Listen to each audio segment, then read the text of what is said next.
Alright, boxing update muna tayo. Ang matchroom promoter na si Eddie Hearn sinabing nasa negosasyon na ang kanyang kampo at kampo ng Golden Boy promotion ni Oscar De La Hoya para sa sagupaang Shakur Stevenson kontra sa interim WBC lightweight champion William Cameron Cepeda. Si Cepeda po mga kaibigan ang mandatory sa titulong WBC lightweight belt ni Stevenson.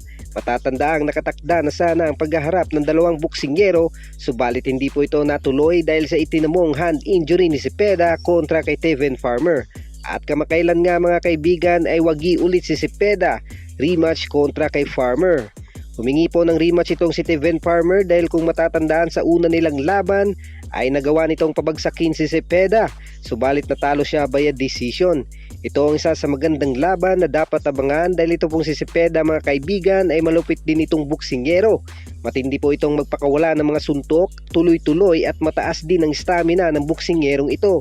Kaya naman mahihirapan po dito si Stevenson.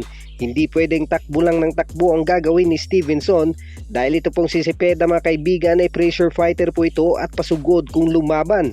At ayon po kay Eddie Hearn, matapos daw ang laban kay Cepeda ay makikipagnegosasyon ito sa kampo ni Tank Davis para sa mega fight. Dahil ito po talaga ang rason ni Eddie Hearn kaya pinapirma nito si Stevenson para ibigay ang laban at malaking pera din ang naka-involved sa labang ito. Wika ni Eddie Hearn, so now negotiation has been ordered by the WBC for Shakur to fight interim lightweight champion William Cepeda. We've been speaking to Eric Gomez, Oscar De La Hoya and the team at Golden Boy. Everybody wants the fight. It's the perfect fight for everybody. We'll see if we can reach a deal with the zone and make a big fight in the summer. It's a tremendous fight between two fantastic fighters. We believe that Shakur Stevenson is the best lightweight in the world. And I think a fight with someone like Cepeda can really show that off. Get the fight done and deal with Tank. At kung sakali pong hindi matuloy ang bakbakan sa pagitan ni Tank Davis at Shakur Stevenson, ay makikipagnegosasyon daw po si Eddie Hearn sa kampo ni Ryan Garcia at kampo ni Devin Haney. Samantala sa iba pang balita, abangan po natin ang comeback fight ni Ryan Garcia kontra kay Rolly Romero ngayong paparating na May 2. Comment event dyan ang bakbakang Devin Haney kontra kay Jose Carlos Ramirez. Undercard din ang laban ni Teofimo Lopez kontra kay Arnold Barbosa. Ito ang isa sa matinding laban sa super lightweight division.